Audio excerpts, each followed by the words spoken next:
Gandang ibon. Napasyal ako dito sa Cloud9. Hindi ko inaasahan meron ding ibon. Talaga naman kahit saan tayo magpunta, sinusundan tayo ng libangan natin. Itong Molokan Kakatu, ang kulay niya ay puti at pink yung nasa palong niya. Native ito sa Indonesia according sa research natin. Mas malaki siya kaysa sa Umbrella Kakatu na alaga namin. Ganda niya. Maingay siya masyado. Nagpapapansin siya na dumating kami. Kaya nakita namin kaagad siya sa parking area kung saan kami nagpark ng motor.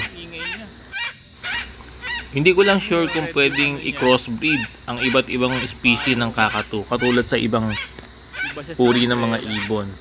Pero sa tingin ko, pwede din yan kamukha sa mga kunyor na pwedeng i-cross sa ibang mutation. So, ibang lahi, ibang species ng mga kunyor.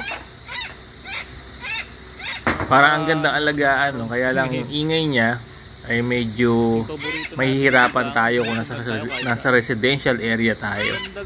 Maganda to kung nasa farm. Kung sa farm aalagaan. Malaki siya sa umbrella.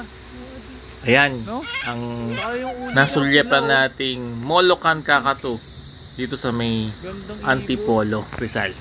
Ang ganda, no? Ganda. Kulay orange yung ano. Cute. Parang pula or pink. Yung ulo niya. Ganda-ganda mo naman.